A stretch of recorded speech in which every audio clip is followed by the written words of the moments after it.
Salam kanal izləyiciləri, salamlayıram hər birinizi. İnşallah ki, yaxşısınız. Gəlin başlayalım dərsimizə. Mirzə Ələkbər Sabirin əkinçi şeiri 8-ci sinif dərsliyindən. Deməli, şeiri oxumuşuq, təhlil etmişik. Öncəki videoda bu günlərimdə təbii ki, nə edirik? Deməli, Mirzə Ələkbər Sabirin əkinçi şeirinə aid olan tapşırıqları işləyirik. Başlayırıq birinci dərsdən. Amma ilk öncə başlamamışdan əvvəl sizdən xahişim olacaq ki, kanala abunə olmayanlar kanala abunə olun. Dərslərimiz daimi gəlir. İstəklərinizə əsasən çəkirəm videoları və kanalı paylaşmağı, like etməyi yaddan çıxartmayın. Başlayırıq. Məzmun üzrə iş ilk başladığımız deməli birinci dərs olur. Birinci dərsə baxırıq. Deməli, bizdən nə istəyir? Şeiri oxumuşuq, təhlil etmişik. Yenə də sizə xatırlatmaq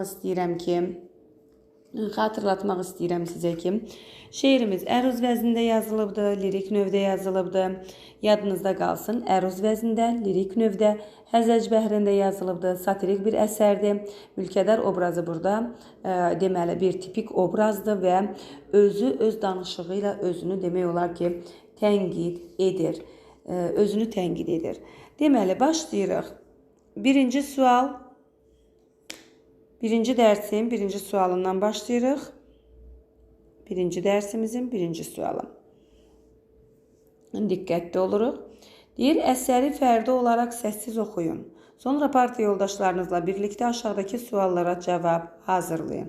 Təbii ki, əsəri yenə deyirəm, öncəki videoda oxumuşuq və təhlilini etmişik. Birbaşa keçirəm sizinlə ikinci sualımıza. Deməli, aşağıda verilən suallara baxırıq. Şeirin yazdığı dövrdə kəndin həyatı vəziyyəti necə idi? Bax, şeir yazılan bir dövrü nəzərə alın. Təbii ki, şeiri oxuyanda bilirik ki, bu dövrdə kəndinin vəziyyəti artıq şeirdən bizə məlumdur. Ona görə də bu dövrdə kəndin həyatı vəziyyəti necə idi deyə bizə belə bir sual verir. Necə idi? Bu dövrdə kəndlilər, baxın, şeirdə görürük də, yəni internetdən də girib geniş şəkildə araşdıra bilərsiniz. Təbii ki, bu dövrdə kəndlilər çox ağır vəziyyətdə yaşayırdılar. Onlar bütün günü əziyyət çəkirdilər. Torpaqla işləyirdilər. Amma əvəzində deməli, o bütün günü işləməklərinə baxmayaraq, onların o aldıqları deməli, məvaciblə onların qarınları belə doymurdu. Kasıblıq içində yaşayırdılar və mülkədarların amansız istismarına məruz qalırdılar. Yəni, mülkədarlar onları istismar eləyirdi. Artıq demək olar ki, o kəndliləri, o əkinçiləri özəlləşdirmişdilər. Onları çox işlədirdi.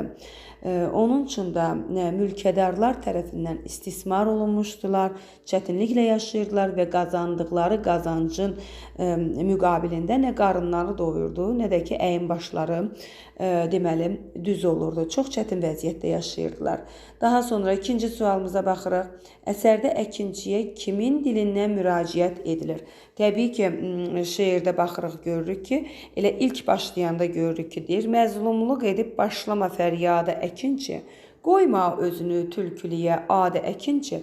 Kim deyil bunu? Təbii ki, mülkədar deyil və elə ilk əsərin ilk deməli misralarından görürük ki, təbii ki, mülkədar tərəfindən deməli müraciət olunur və deməli onun dilindən müraciət edilir və mülkədar özünü deməli əkinçidən üstün tutur və əkinçiyə yuxarıdan aşağıya baxır və mərhəmətsiz şəkildə deməli davranışları olur. Mərhəmətsiz şəkildə əkinçi ilə davranır.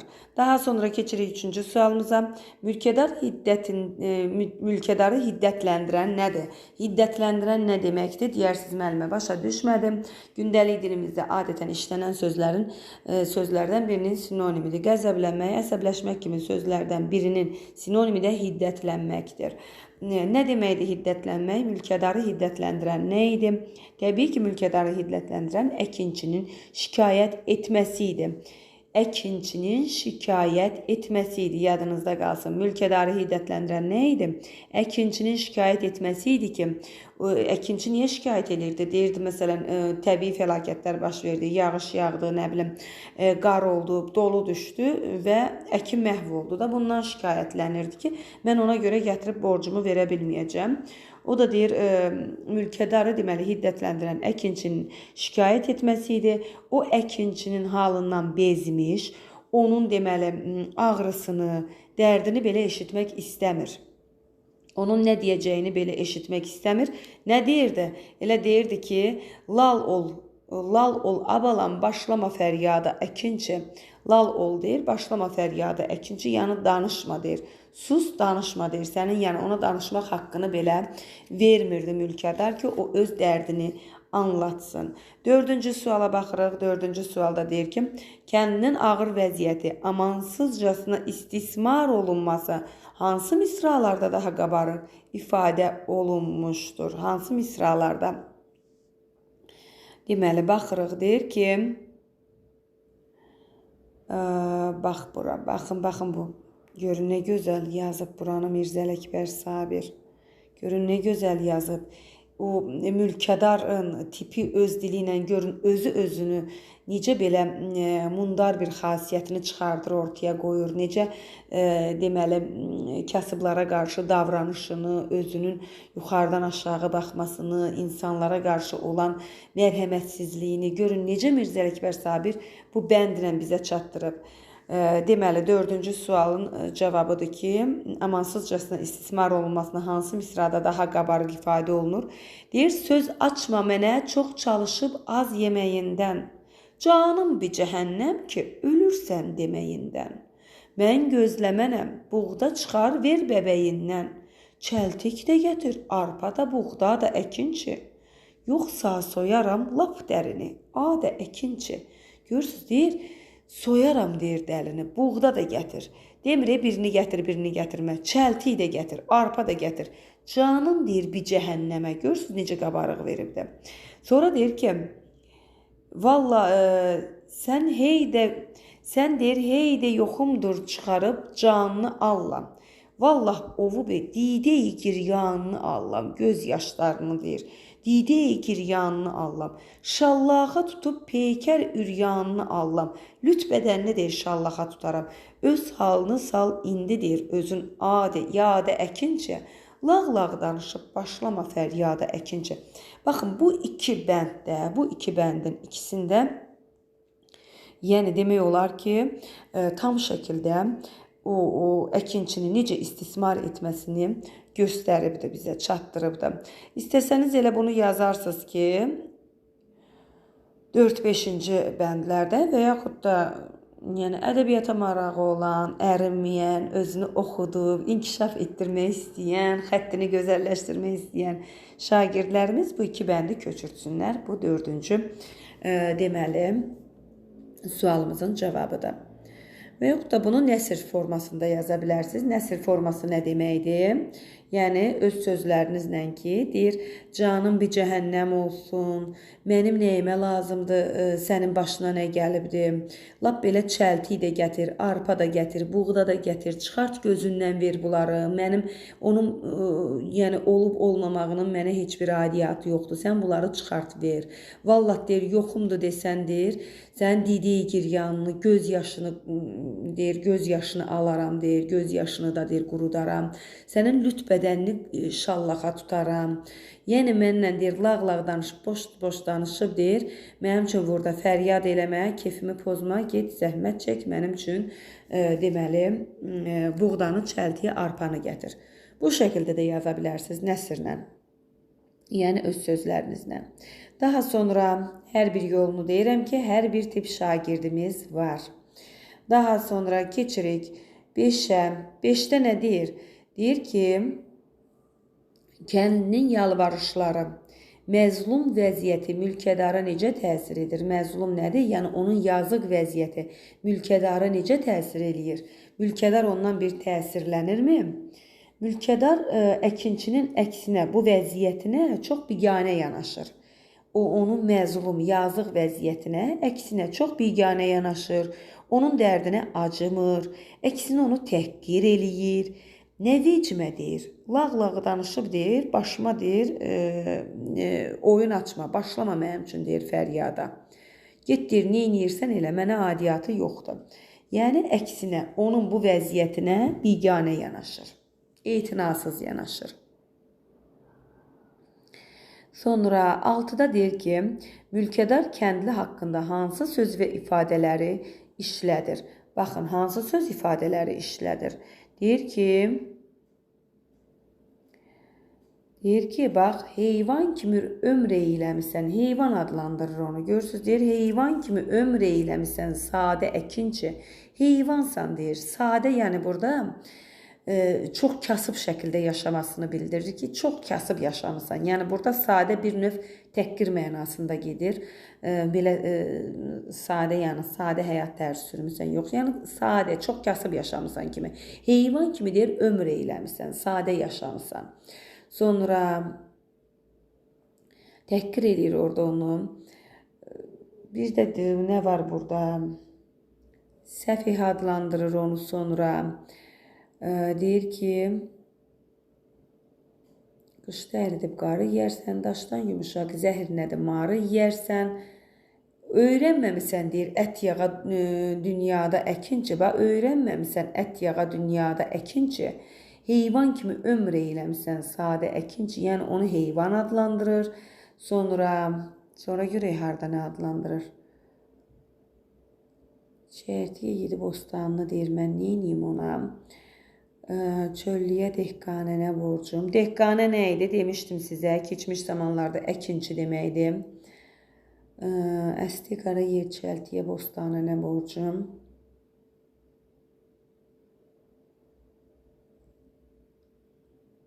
Sonra elə ən böyüyü, məsələn, onu adə əkinçi adlandırır. Adə, yəni elə ədə mənasında gedir, ədə. Burada başqa heç nə yoxdur. Bəyzadə, meysiz, məzəsiz, bitməz olur, şam-ı nəharım. Vəssalam. Deməli, bunu nə adlandırır? Səfeh deyir, heyvan deyir, sadə yaşamısan deyir. Bu şəkildə adlandırır və deyir ki, insanlıqdan uzaq olmusan sən, onu insanlıqdan uzaq tutur və ona adə deyə, ədə deyə müraciət eləyir. Kobud şəkildə. Mülkədarın, 7-yə baxırıq. Mülkədarın kəndlidən fərqli məişəti, həyat tərzi, satiranın hansı bəndində öz əksini tapıb? Kəndlidən fərqli olan məişəti, təbii ki, görürük ki, sonuncu bənddə tapıbdı o öz yerini ki, deyir, lakin mənim insanlıq olub vəzmədarım, bəyzadəyəm, asayişdədir cümlə qərarım. Meysiz, məzəsiz bitməz olur şam-ı nəharım. İşdə belədir haləti bəyzadə əkinci. Bəyzadələrin rəsmi budur, adə əkinci. Özünü burada göstərir ki, yəni mənim meysiz, məzəsiz deyir, məndə şam olmur. Biz musiqi ilə, yəni ləzzətlə yeyirik. Sonra deməli, bizdə deyir, hər şey deyir, yeməyimiz, içməyimiz, yəni bəyzadə nəsliyik da, belə özünün yemək, içməyini, hamısını çatdırır ki, yəni mən bəyzadəyə nəsliyəm, bizim yeməyimiz, içməyimiz hamısı deyir, meysiz, məzəsiz olmur. Mülkədarın rahat həyat, rahat və tənbəl həyatı, əslində onun tənbəl həyatı, onun rahat və tənbəl həyatı əsərin son bəndində deməli daha qabarıq şəkildə göstərilir ki, meysiz, məzəsiz bitməz olur şam-ı nəharım, işdə belədir haləti bəyzadə əkinçi, bəyzadələrin rəsmi budur, adə əkinçi. Özünün tənbəl və rahat həyatını sonuncu bənddə çatdırır. Bu bizim birinci dərsimizin deməli, birinci hissəsinə aid olan suallar. Sonra burada belə bir ikinci tapşırıq var və onun A bəndi gəlir. İkinci tapşırıq var və onun A bəndi gəlir. Orada nə istəyir bizdən? Deyir ki, tapşırıqları fərdi olaraq yerinə yetirin. Cavabları dəftərinizdə çəkdiyiniz cədvəldə qeyd edin. Fərdi nə deməkdir? Yəni, hərə öz dəftərində cədvəli çəkəcək, kim necə düşünür, o şəkildə yazacaq. Şeirin ilk bəndindəki həm qafiyə sözlər hansıdır? Gedirik şeirin ilk bəndinə. Düzdür. İlk bənddəki həm qafiyə sözlər hansılardır burada? Məzlumluq edib başlama fəryadə əkinçi, qoyma özünü tülkülüyə adə əkinçi. Burada baxın, birinci bəndə. Fəryadə, adə, əkinçi, əkinçi. Bunlar bir-birindən qafiyələnir. Fəryadə, adə, əkinçi, əkinçi. Sonra bu birinci bənd deyəndə, baxın, bunun hamısı götürüləcək. Çünki bu yuxarıdakı iki misrada birinci bəndə aiddir. Sonra qafiyələnən sözlər. Bir üzürlə hər gündə gəlib durma qapımda, yenə qapımda, qapımda, əkinçi, əkinçi. Bunlar bir-birindən qafiyələnir. Qapımda, qapımda, qapımda, əkinçi, əkinçi sözləri. 3 dəfə qapımda, qapımda, qapımda yazırsınız.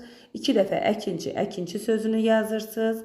Daha sonra məvadə, fəryadə, məvadə, fəryadə. Yəni bunu yazanda deyəsiniz müəllimə necə yazaq? Yazırsınız ki, məvadə yazdınız. Buradan xətt çəkirsiniz, fəryadə. Fəryadə onu yazırsınız. Daha sonra əkinçi, əkinçi, əkinçi, əkinçi. Sonra qapıda, qapıda 3 dəfə də onu yazırsınız da. Qapımda, qapımda. Yəni tire işarələri qoya-qoya 3 dəfə də qapımda sözünü yazırsınız. Bildiniz? Yəqin ki, bildiniz, başa düşdünüz. Bu şəkildə də bunları qeyd edirsiniz. Qafiyələnən sözlərimiz budur. Daha sonra bəndlərdən birində işlədilmiş rədifləri müəyyənləşdirin. Hər hansı bir bəndi götürüb, orada işlədilmiş rədifləri deyir müəyyənləşdirin. Hər hansı bəndi istəsəniz götürə bilərsiniz. Məsəl üçün, başlayırıq ki, deyirik ki, demişəm də ilk öncəki videoda bilirsiniz ki, rədif qafiyədən sonra gələn sözdür, düzdürmü? Burada da qafiyədən sonra gələn söz nədir? Əkinçi, əkinçi. Əkinçi, rədif nədir? Əkinçi. Əsər də nə əsasında adlanıb? Təbii ki, rədif əsasında adlanıb. Birinci bəndi, məsələn, qeyd edənlər deyəcək ki, deməli, burada qafiyələnən sözlər əkinçi, əkinçi, fəryadə, adə. Və orada əkinçi, əkinçi sözlərdir. Qoyun suala bir də diqqətlə baxın. Bəndlərdən birində işlədilmiş rədifləri müəyyənləşdirin. Hansı bəndi götürsəniz, əkinçi sözü rədifdir. Hansı bəndi götürsəniz, əkinçi sözü rədifdir. Əsər özü rədif əsasında adlandırılıbdır. Rədif nəyə deyilir? Bilməyənlər yenə deyirəm, qeyd etsinlər. Qafiyələnən sözlərdən sonra gələn söz rədif adlanır.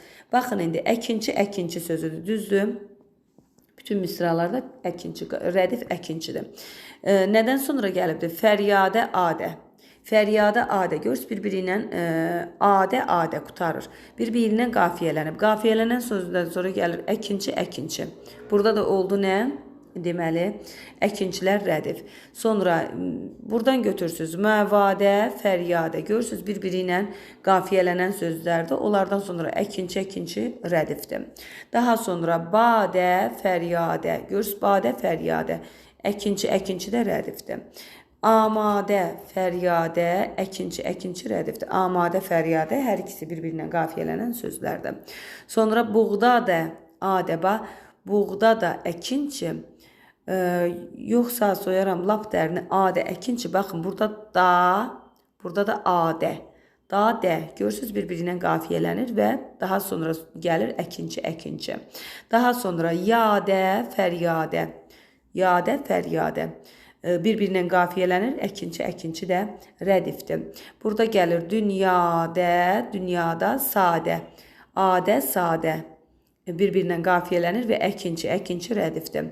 Bəyzadə, adə, adə, adə. Bir-birindən son deməli hecalar qafiyələnir və əkinçi, əkinçi də rədifdir. Bütün misralarda əkinçi sözləri, bütün bəndlərdə əkinçi sözləri deməli rədifdir və əsər də rədif əsasında adlandırılmışdır. Rədif bir də deyirəm nəyə deyilir? Qafiyələnən sözlərdən sonra gələn sözdür. Daha sonra məzlum, fəryad, ədəb, insanlıq, çəltik, lal ol sözlərinə sinonimlər seçin deyir. Seçək. Məzlum. Məzlum sözünə nə qoyacaq? Yazarsınız. Bu şəkildə yazırsınız. Məzlum. Xətt çəkirsiniz qarşısından. Sinonimini yazırsınız. Məzlum. Zavallı, yazıq.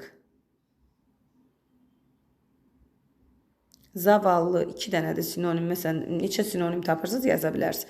Məzlumu yazırıq, xətt çəkirik. Sinonimləridir. Bu tərəfdən sinonimləridir. Burada sözlərdir. Sözlər. Bu şəkildə dəftərdə çəkin. Məzlum, sinonimi, zavallı, vergül qoyun birində yaza bilərsiniz. Yazıq. Daha sonra buradan verilib ikinci söz fəryad, fəryad. Fəryada nə deyə bilər? Hə, fəryad etmək. Ah nalə yazırsınız bura. Ah nalə defislə yazılan sözdür. Ah nalə defislə yazılan sözdür. Ah nalə. Bir də ki, haray mənasında, haray çəkmək, yəni haray çəkib aləmə car çəkmək ki, fəryad eləmə, səsini başına atma bu mənada. Ah nalə haray mənasında da qoya bilərsiniz, vergül qoyub haray da qoya bilərsiniz. Sonra sonraki sözü nədir? Ədəb. Ədəb sözünü yazırıq. Ədəb. Ədəb sözünə nə gedəcək? Ədəb təbii ki, bura qoyacaqsınız sinonimə tərbiyə. Tərbiyə sözündə bir dənə y var. Tərbiyəni 2 y ilə bilənlər yadınızda qalsın. Tərbiyə sözündə bir dənə y var. Tərbiyə bir də elə ədəb tərbiyə mənasında gedir. Tərbiyə mənasında gedir. Əxlaq mənasında gedir. Əxlaq da yaza bilərsiniz. Sonra verib ki, çəltik. Çəltikdir. Ədəbdən sonra insanlıq. İnsanlığı qeyd edirsiniz. İnsanlıq. İnsanlığa nə yaza bilərik? İnsanlıq, yəni elə sinoniminə gedir adamlıq. Vergül qoyub daha şəkildə açıqlaya bilərsiniz. Adamlıqdır bu. Adamlıq, insanlıq, yəni adamlıq. Açıqlaya bilərsiniz. Daha bəşəriyyətə uyğun adam. İnsanlıq, bəşəriyyətə uyğun şəxs, bəşəriyyətə uyğun adam. Bu şəkildə də dalıcan yaza bilərsiniz. Daha sonra çəltik. Çəltikə nə yaza biləcək? Çəltik nədir? Düyü deməkdir, düyü. Çəltik bilməyənlər düyü, yəni mötərizədə yaza bilərsiniz. Əkin növüdür, əkin növüdür. Daha sonra sonuncu söz nədir? Lalol. Lalol. Lalol nə deməkdir? Yəni sus. Sus, danışma, səsini çıxarma. Bu kimi çoxlu, yəni sinonimlər eləyə bilərsiniz. Lalol, yəni sus, danışma, səsini çıxarma bu mənada. İstismar eləyib də, kəndçini istismar eləyib də. Bu da bunun sinonimləri. Yazmayanlar saxlatsın videonu, yazsınlar. Daha sonra bu tapşırığımızda bu şəkildə. Keçirik B tapşırığına. B tapşırığına. B-də nədir? Deyir, şeirdə işlədilmiş bədii təsvir və ifadə vasitələrini müəyyənləşdirin. Sizə demişəm, bədii təsvir və ifadə vasitələri ayrı-ayrıdır, qarışdırmayağın. Bədii təsvir deyəndə epitetdir, təşbehdir. Sonra bunları nəzərdə tutacaq. Mübaliğə ifadə vasitəsidir. Sual, bədii sual ifadə vasitəsidir. Bədii təzad ifadə vasitəsidir. Epitet burada verilib. Təsvir vasitəsidir. Başlayalım. Deyir, epitet. Bədii təsvir ifadə vasitələri müəyyənləşdirin. Şeirdə, qaydağın şeirə gəlin. Təsvir və ifadə vasitələrini müəyyənləşdirək. Deməli, qoyma özünü türkülüyəm. Hər gündə gəlib durma qapımda, yalvarma mənə boynu.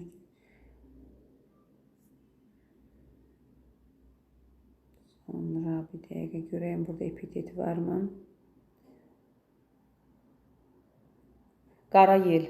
Baxın, əsti qara yel. Gördünüzmü burada? Əsti qara yel, çəltiyə bostanə nə borcum? Yel nə deməkdir? Külək deməkdir də, külək. Qara külək axı olmur. Ona görə aparıb epiteti yazırsınız. Əsti qara yel. Baxın, bu epiteti yazacaqsınız bura. Epitet, burada nümunəyə yazacaqsınız və buradan. Qara yel, əsti qara yel. Epitetdir. Sonra aldı dolu əldən sər səmanın, çərt geydi bostanım. Sonra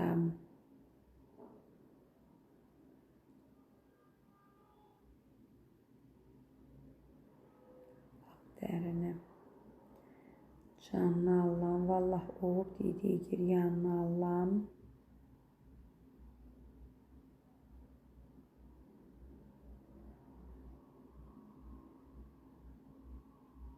Görürsünüz necə təhqir eləyir. Öyrənməmişsən ət yağa dünyada əkinçi, heyvan kimi ömr eyləmisən sadə əkinçi.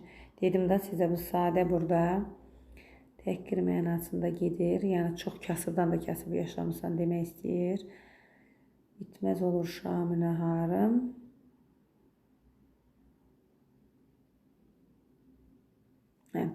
Deməli, epitet onu yazdıq.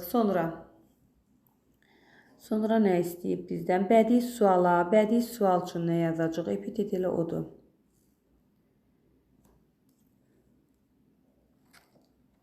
Epitet odur.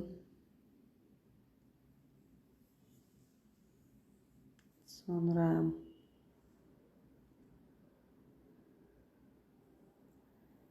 buradan yazacaq sonra deməli.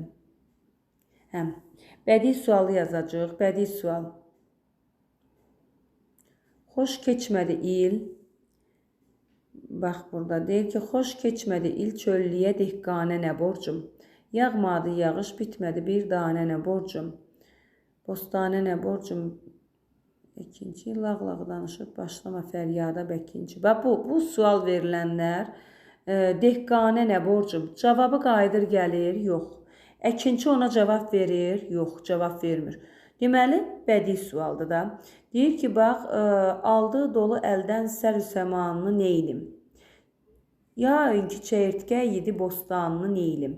Verdin keçən il borcunu yorğanını neylim? Və bunlar bu neylimlər hamısı bunun cavabını qaytarıb vermir axı əkinçi. Verir, vermir. Təbii ki, vermir. Ona görə də bunlar nə adlanır? Bədii suallar. Bunları aparıb yazacaqsınız bədii sual yerindən ki, neylim. Bunlar bədii sualdır. Yəni, ikinci, üçüncü bəndlərdə var. Bədii suallarda yazacaqsınız bunu. Sonra bədii sual üçün də gətirib yenə bu hissədən yazırsınız. Hansı misraları, sonunda sual qoyulan hansı misranı istəsəz bədii suala yazırsınız. Bədii təzad. Bədii təzad. Təzad nədir? Yəni, bir-birinin əksi olanlar. Deyir ki, baxın elə burada. Deyir. Heyvan kimi ömr eyləmişsən adə əkinçi. Baxın, deyir. Heyvan kimi ömr eyləmişsən adə əkinçi. Sadə əkinçi.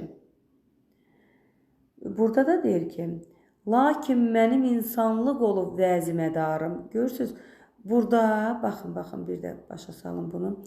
Burada deməli, baxın, təzad nədir? Burada onu heyvana bənzədir. Əkinçini heyvana bənzədir. Düzdür. Amma özünü. Lakin deyir, mənim insanlıq olub vəzimədarım. Özünü insana bənzədir. Bəyzadəyəm, deyir, heyvan kimi ömr eyləmsən. Amma burada deyir, mən insanlıq olub mən. Bu ikini yazırıq. Heyvan kimi ömr eyləmsən. Burada da insanlıq olub vəzimədarım. Bu iki dənə misranı. Bu iki misranı yazırıq. Heyvan kimi ömr eyləmsən sadə əkinçi. Lakin mənim insanlıq olub vəzimədarım. Burada təzad var. Heyvan kimi, burada da özünü insana bənzədir. Onu heyvana bənzədir, özünü insana bənzədir. Bildiniz? Sonra burada deyir, cütçü babasan. Və buna deyir, cütçü babasan. Amma özünə deyir, bəyzadəyəm. Bəyzadəyəm. Cütçü babasan, xət çəkirsiniz, qeyd edirsiniz. Bəyzadəyəm. Bunlar bir-birinə təzad sözlərdir. Burada da istəsəz misranı bütöv yazmamaq. Heyvan kimi, sonra bu tərəfdən də yazırsınız, insanlıq olub. Bu şəkildə də yaza bilərsiniz. Heyvan kimi insanlıq olub, bir-birinə deməli, bədii təzadlardır. Cütçü babasan, bəyzadəyəm. Onları da gətirib yazırsınız, bax buradan. Yaxşı. Başa düşdünüz. Yəqin ki, başa düşdünüz. Keçirik C bəndinə. C. Görək C-də nə deyir? C-də nə istəyir bizdən?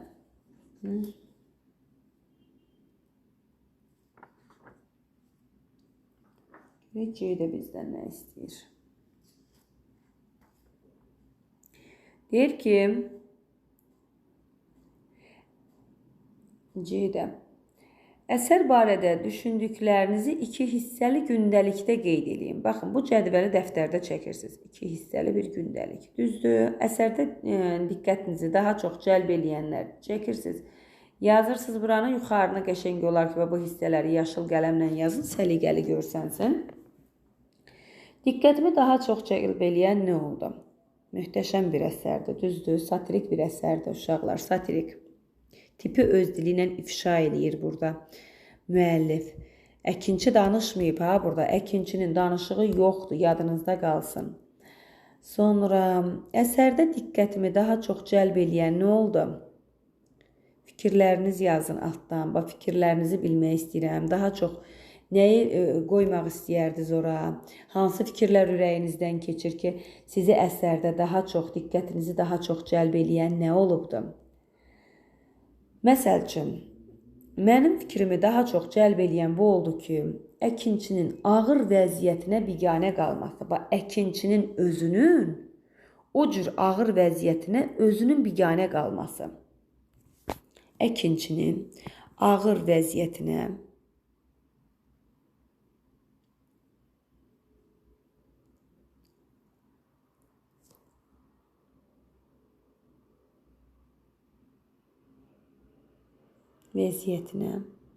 biganə qalması.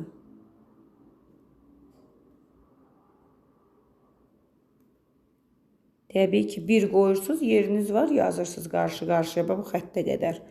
Mənim yerim yoxdur deyə məsələn düşürəm. Siz qarşı-qarşıya yazın, hamısını alt-alta belə köçürün. Səliqəli şəkildə yazın. Əkinçinin ağır vəziyyətinə biganə qalması.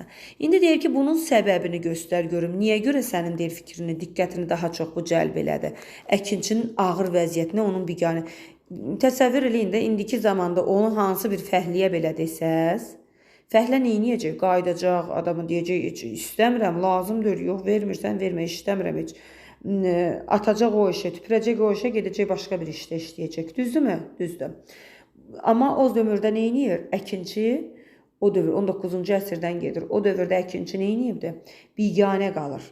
O dövrdə əkinçi biganə qalıbdı. Yəni bu belə bir vəziyyətdə qalması, əkinçinin ağır vəziyyətə biganə qalması mənim fikrimi, diqqətimi cəlb eləyir. Və deyir ki, bunun səbəbi niyə sənin diqqətini bu cəlb eləyir? Çünki fikirləşirəm ki, müəllif əkinçinin bu vəziyyətini oxucuya çatdırmaqla mülkədarların çətinlik çəkdiyini kəskin şəkildə tənqid etməyə çalışıb. Başa düşdünüz? Bir də deyirəm. Çünki mən fikirləşirəm ki, mənim bu şəxsi fikrimdir. Fikirləşirəm ki, müəllif əkinçinin bu vəziyyətini oxucuya çatdırmaqla, onu bu vəziyyətə düşməsini oxucuya çatdırmaqla o dövrdə yaşayan mülkədarların çətinlik çəkmədiyini kəskin şəkildə tənqid etməyə çalışıb. Kəskin şəkildə tənqid etməyə çalışıb. Yəni onlar bal yağ içində yaşayırlar. Amma əkinçi o boyda zəhmətin qabağında əyninə geyməyə paltar tapır, qarnını doydurmağa yemək tapır. Bunu göstərməyə çalışıb. Daha sonra ikincini də verim. Siz özünüz də aşağıdan qeyd eləyin görüm. Siz nələr yazmaq istəyərdiniz? Sonra nə qoya bilərik? Bəyzadənin, yəni mülkədarın özünü öyməsi. Diqqətimi cəlb eləyir ki, yəni deyir, nəyə arxayındır, kimə güvənir ki, bu özünü bu qədər öyür? Bax, bu məni özünə cəlb eləyir. Deməli, neyləyirik? Bu ikincidə qeyd eləyir ki, Bəyzadənin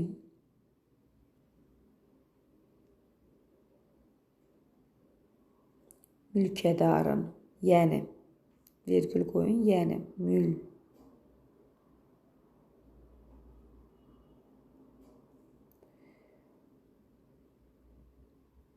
öyməsi. Özünü öyməsi. Bəyzadənin, yəni mülkədarın özünü öyməsi. Məni özünə cəlb etdi, diqqətimi cəlb etdi. Yəni bu kimə arxayındır belə ki, özünü öyür. Baxağın, niyə görə deyir sənin diqqətini cəlb etdi? Bunun səbəbi nədir? Çünki bu hissədən yazacaq. Çünki bununla müəllif sosial ədalətsizliyi, sinif fərqini çox açıq şəkildə oxucuya çatdıra bilib. Bax, səbəbi odur. Bu şeiri oxuyanda biz görürük ki, kəndçi ilə o əkinçi babı ilə, cütçü babı ilə o mülkədar bəyzadə arasındakı fərqi açıq şəkildə görə bilirik. Ona görə də buradan qeyd edirik ki, çünki bununla müəllif sosial ədalətsizliyi, sinif fərqini çox açıq şəkildə oxucuya çatdıra bilib. Bu qədər. Mən sizə 2 dənəsini verdim. 2 mənə cəlb eləyən, həqiqətən bu məni cəlb eləyə bilən, deməli, önəmli problemlər idi burada. Səbəbini də dedim. Sizi cəlb eləyən nədir? Onlar da siz yazın. Altdan bilim. Görək siz nə fikirləşirsiniz. Daha sonra deyir, kiçik qruplarla birləşərək cavablarınızı dəqiqləşdirin, təqdimatlar əsasında fikir mübadiləsi və müzakirələr aparın. Burada nə fikir mübadiləsi aparacaq? Yəni, əkinçinin deməli, ağır zəhmətə qarşı, ağır zəhmət çəkməsini, onun ağır zəhmətə qarşı aldığı məvacib, yəni aldığı pul heç onun özünə çatmır. Gəlir, deyir ki, məsələn, mülkədara gəlir, o şikayətlənir ki, yoxdur, dolu oldu, yağış oldu, qar oldu, təbii fəlakət oldu, borcumu verə bilmirəm, mən əkib becərə bilmədim. Yəni, bunu çatdırmağa çalışır, amma mülkədar da təbii ki, tənqidi şəkildə cavab verir. Sonra əsər mülkədarın əkinçiyə müraciəti ilə başlayır, amma mülkədarı hiddətləndirəndə təbii ki, burada nə olur? Əkinçi borcunu qaytara bilmir, nalə eləyir, hay-haray salır ki, qaytara bilmirəm, ağlayır, göz yaşı tökür. Bu da mülkədarı hiddətləndirir, qəzəbləndirir. Mülkədar obrazı deməli zəhmətkeş insana qarşı təbii ki, görür burada soyuqqanlıdır, biganədir. O yəni zəhmətə dəyər verməyi bacarmayan bir tip obrazını yaradıbdır. Bu şəkildə müzakirələr eləyə bilərsiniz ki, sonra suallar qoya bilərsiniz bir-birinizlə ki, deməli mülkədar obrazına münasibətini deyə bilərsiniz. Sonra cütçü babanın cavab verməməsinə, əkinçinin cavab verməməsinə müraciətiniz deyə bilərsiniz. Sonra dehqan nə deməkdir? Sual verə bilərsiniz. Dehqan nə deməkdir? Bu şəkildə. Yəni, təqdimatlarda müzakirələr təbii ki, suallar əsasında olur. Mülkədar obrazı özünü yaşayışından qürurla danışır, əkinçi öz haqqını tələb etməyi bacarmır, mübariz deyil. Bu kimi fikirləri, yəni təqdimatlar əsasında fikirlərinizi bildirə bilərsiniz. Danışanda sinifdə fikirlərinizi bu şəkildə bildirə bilərsiniz ki, şair deməli, həmən dövrün kəndlilərin həyatını, məişətini, yaşayışını olduğu kimi əks etdiribdir. Yəni, nəyi görübsə o şəkildə də yazıb. Həqiqətən də o dövrdə kəndlilər ağır, çıxılmaz vəziyyəti, deməli, kəndlilərin ağır, çıxılmaz vəziyyəti doğrudan da şairə böyük bir təsir eləyib ki, şair bu cür möhtəşəm bir əsəri yazıb ortaya çıxarda bilib də. Sonra bir də mülkədar yadınızda qalsın, satirik dillə özünü ifşa eləyir, daha doğrusu özünü tənqid eləyir. Deyir ki, evdə iş var burada, gəlin bir ona da baxağın, evdə iş. Deyir, şeir məndə hansı təəssüratı yaratdı? Belə bir sual var, şeir məndə hansı təəssüratı yaratdı? Təqdimat əsasında yazacaq bunu, təqdimat istəyib bizdən. Mən deyim, yəni bir-birlə təqdimat deyə bilərik ki, bu şeir məndə dərin təəssürat yaratdı, dərin bir təəssürat yaratdı. Təbii ki, şeiri oxuyub təsirləndim. Orada əkinçinin cavab verməməsi məni daha da deməli təsirləndirdi. Əsərdə əkinçinin zəhməti, kasıb və çarəsiz həyatı mənə kədər hissi yaşatdı. Mirzə Ələkbər Sabir mülkədarın laqeydliyini göstərərək cəmiyyətdəki ədalətsizliyi biz oxuculara çatdırıb. laqeydliyi, mülkədarın laqeydliyini göstərərək cəmiyyətdəki ədalətsizliyi biz oxuculara çatdırıbdı. Şeiri oxuduqca əkinçinin haqlı ola haqsız bir vəziyyətə qalması, haqsız bir vəziyyətə düşməsi məni çox təsirləndirdi. Sonra o mülkədar tərəfindən susturulur. Görürsünüz, hər dəfə deyir, lal ol. Adə əkinçi, yəni o mülkədar tərəfindən susturulur. Şeir mənə zəhmətkeş insanlara qarşı hörmətlə, məhəbbətlə, mərhəmətlə yaşamağın vacibliyini aşıladı.